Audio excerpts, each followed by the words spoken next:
Hey everyone, it's Richard, watching The Plain Bagel. It's 2026 and we are back being a tariff channel. I know you've all been craving that tariff content and more tariff updates.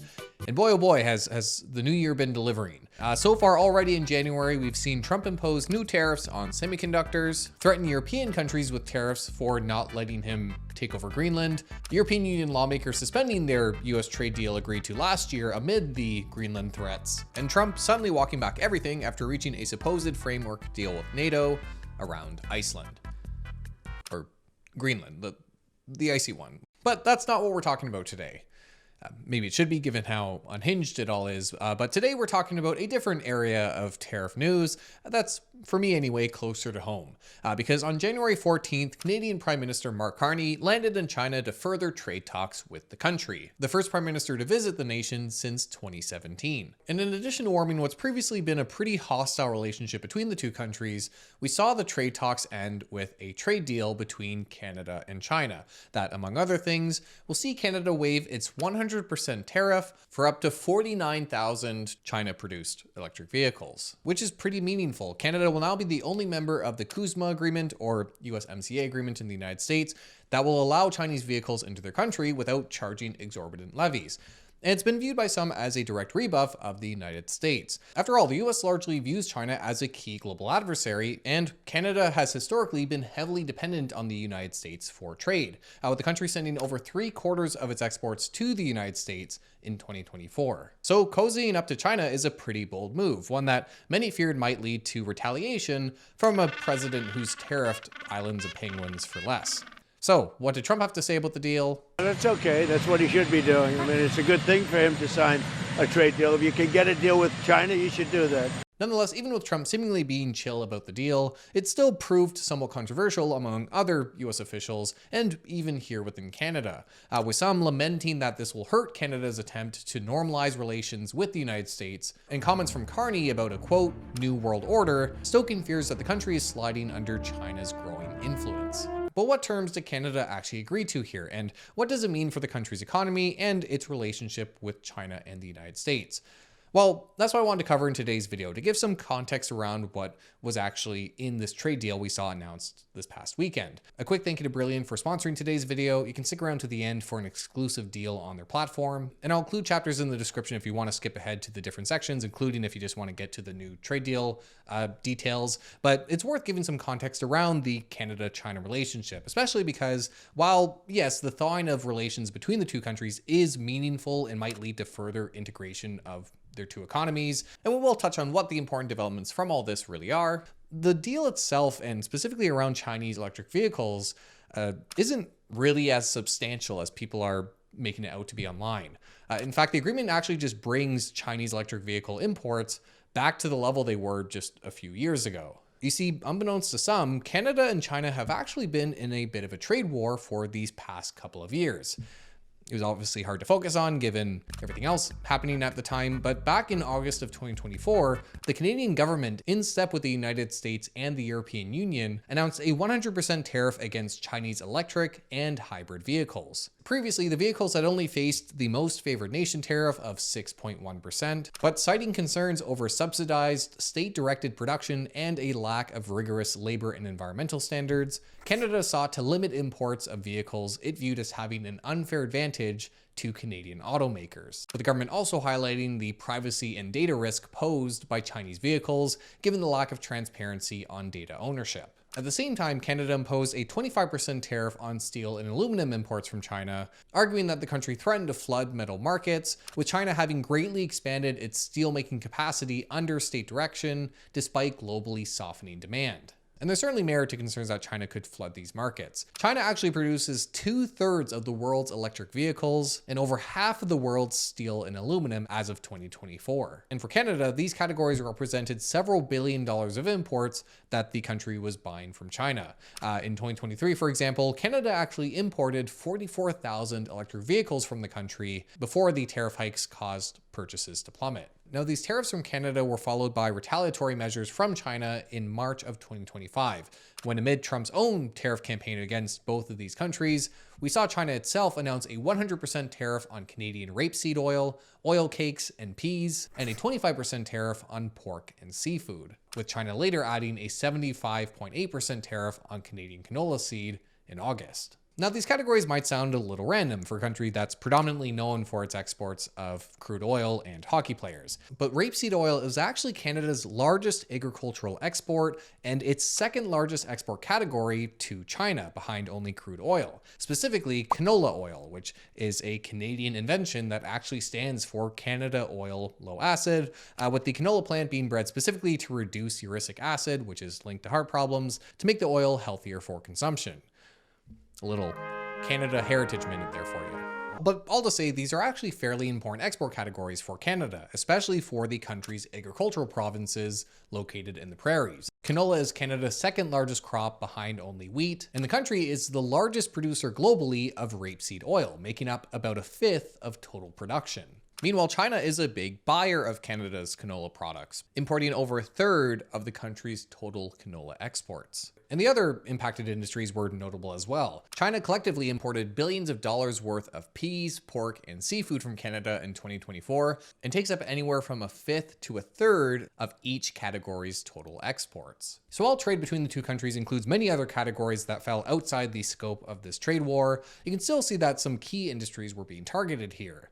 And they did have a meaningful impact. As mentioned, EV tariffs led Chinese car imports to plummet in Canada, while canola seed exports to China dropped from 67.7% of total exports through 2024 to 0% by September 2025, with the additional tariffs brought by China in August. It all naturally happened at a pretty bad time, with Trump's own tariffs likewise rocking important Canadian sectors. But as mentioned, this past week, the tone of the relationship has meaningfully changed, with the announcement of a new Canada-China trade deal after talks in Beijing. So what's actually included in this deal? Well, as mentioned, the Canadian government has agreed to import up to 49,000 Chinese electric vehicles, representing about 3% of total new cars sold in Canada, at a reduced tariff rate of 6.1%, reflecting the import and tariff levels seen in Canada before the restrictive tariffs were slapped on China in 2024. Though it's worth noting that most Chinese EV imports weren't actually for Chinese brands, but rather for companies like Tesla and Volvo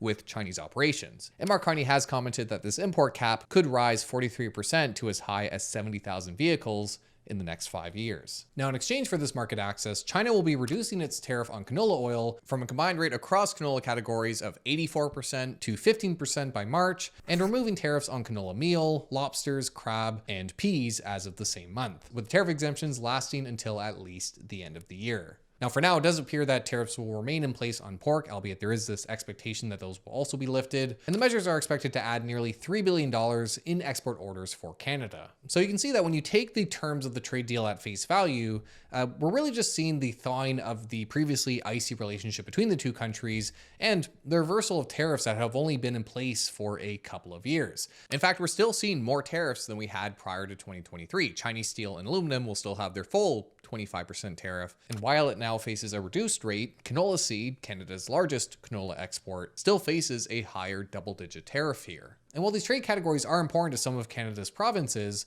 the country doesn't actually have that sizable of a trade relationship with China. Yes, technically China is Canada's second largest trade partner, and we do see 12% of imports into Canada coming from China, but the country only represents about 4% of Canada's own exports. So when you consider that the concrete aspects of this trade deal are really just reversing again those recently implemented tariffs, the deal at face value doesn't represent this seismic shift in Canada's trade relations. What it does mean, however, is Canada has taken its first step towards further deepening its trade relationship with China, which is notable and which Canada has expressed interest in doing, with the two countries coming to a number of softer agreements during their talks.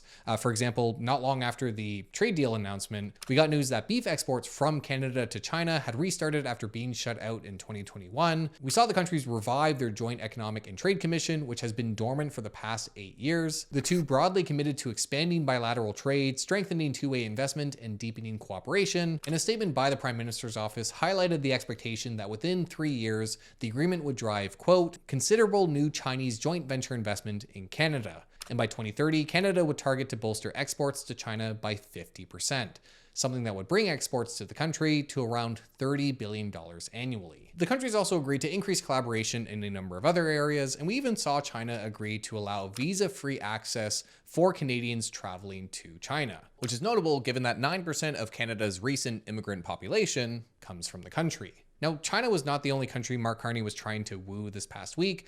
We also saw the Prime Minister in this international tour of his try to drum up foreign investment in Qatar and later at the World Economic Forum in Davos, Switzerland. And we did see a soft agreement with Qatar to invest in infrastructure projects in Canada, but the trade relations with China was by far the biggest update from the trip from a trade standpoint. As for why Carney is specifically targeting China here, there are a few key reasons. For one, Canada is of course very dependent on the United States, but with this past year of tariffs and discussions of making Canada the 51st state via economic coercion, something that's been a heightened issue amid all the Greenland stuff, Prime Minister Mark Carney has made diversifying trade a key objective for the country, with Mark Carney aiming to double non-US exports, currently at 23%, over the next decade, which would bring it on par with US exports. And China is really one of the only countries that can compete with the US in terms of its export purchasing power. In 2024, the US was by far the largest importer of products internationally, with $4.1 trillion of imports. China was second at $3.3 trillion, while Germany was third at $1.8 trillion. So while technically if you included the EU as one entity, they would be the largest market, and Canada naturally would want to broaden its exports across more markets rather than just shifting its dependency. China is really the only individual country that can compete with America's demand. This is especially true for crude oil, which is Canada's largest export category and where it's particularly dependent on US demand, with 96% of crude exports going to the US. And China is again one of the only feasible individual players that could substitute this demand. In fact, internationally, China is the largest buyer of crude oil, taking up about a quarter of total exports and importing almost double what we see in the US. And luckily for Canada, there is infrastructure to send oil to its west coast. While most pipelines are geared towards sending its oil south across the border, we have recently seen the country expand its pipeline infrastructure to the west and agree to build further pipelines sending oil to the west coast, where China sits as a ready buyer. And this new infrastructure is already seeing activity ramp up, with Chinese imports of Canadian crude likely to have doubled in 2025 and set to move higher still in the new year, especially in the face of the US likely cutting the country off of Venezuelan exports. And finally, this trade deal with China presents the opportunity to attract investment dollars that the country desperately needs. You see, the country has long been struggling with a productivity issue, with labor productivity plateauing while unit labor costs have continued to climb. And the country has seen a number of key electric vehicle and battery projects delayed, scrapped, or changed over the past couple of years. So a big push for Mark Carney has been to revitalize the country as a hub for infrastructure investment, with him pushing to expedite project approvals in Canada for so-called nation-building projects in an attempt to cut the red tape that's long plagued construction in the country. So while China is not the only country Canada is trying to attract investment dollars from, a trade deal does make that sort of activity more likely, with there certainly being the hope here that we see Chinese EV factories built inside Canada, which barring any auto-based retaliation, could certainly bolster the sector after a pretty rough couple years. Now, as you can imagine, the decision to deepen ties with China has not been without its controversy. While the premiers of Saskatchewan and Manitoba, both agricultural hubs, largely applauded the trade announcement, Doug Ford, the premier of Ontario, Canada's auto manufacturer hub, warned about the Chinese subsidized spy cars that would flood Canadian markets, with many lamenting cozying up to a country that's viewed by many as a key national security threat, including Mark Carney himself. I think the biggest security threat to Canada is China. China, you say? Yeah. And there's reason for these concerns. China is, of course, run by an authoritarian government and has a history of suppression and running state-backed cyber attacks, with China being the top source of cyber espionage, intellectual property theft, and bulk data collection. The country has also greatly increased its international influence over the years, in part due to its status as the single largest global lender, which some worry gives the country tremendous power over nations in debt to it. There are also concerns that this will make it harder to normalize relationships with the United States. While Trump has threatened to throw away the CUSMA agreement, the trade agreement between the US, Mexico, and Canada, the agreement has still allowed Canada to have tariff-free access to the US market for 85% of its exports, according to the government's own 2025 budget. So it still remains vital to Canada's exports, and a premature termination of the agreement would devastate Canada's economy. In fact, the US is actually a larger buyer of Canada's canola products than China, and with the CUSMA agreement up for review in 2026, it opens the door for the US to push for changes. And all of these are valid concerns. But it is worth noting that China has long been a significant trade partner for many other developed nations, in spite of all of these issues that some are now lamenting about online.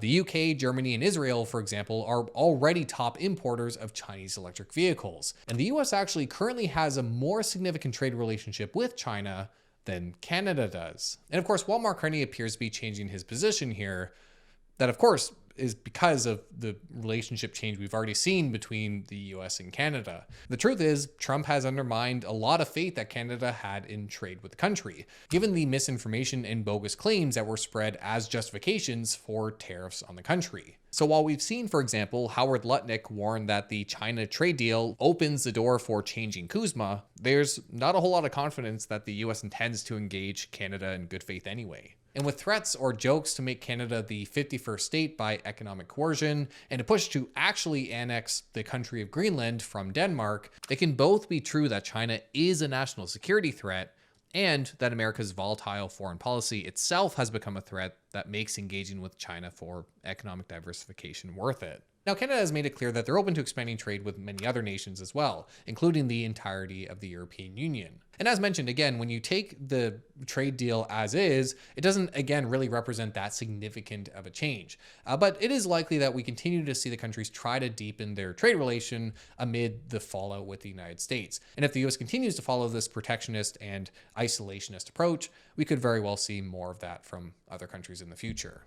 Now, I always find with stories like this that framing and context are really important. It's great to highlight a headline figure like how many cars Canada will now be importing from China, but putting it in context really changes how it might be interpreted. And if you're interested in learning or brushing up on data analysis or other fields like math and programming, then you should check out today's sponsor, Brilliant. Brilliant offers a learning platform for topics ranging from data to programming and AI, using interactive exercises to let you play with the concepts that you're learning about, which is really what makes the offering unique. You see, Brilliant focuses on active learning, a method that research has shown to be more effective than just listening to lectures or watching videos online. And the platform personalizes practice sets and reviews to your level of understanding, helping you achieve learning goals and taking your understanding of these concepts to the next level. I always like to showcase their Exploring Data Visually course because of how important and powerful graphics can be at communicating data quickly compared to just showing numbers on a spreadsheet. And this course is really where Brilliant shines, letting you manipulate data sets and showing their impacts on figures and graphs. So to learn more about Brilliant, you can scan the QR code on screen or visit brilliant.org/theplainbagel. Viewers will also get 20% off an annual premium subscription for unlimited daily access to everything on Brilliant.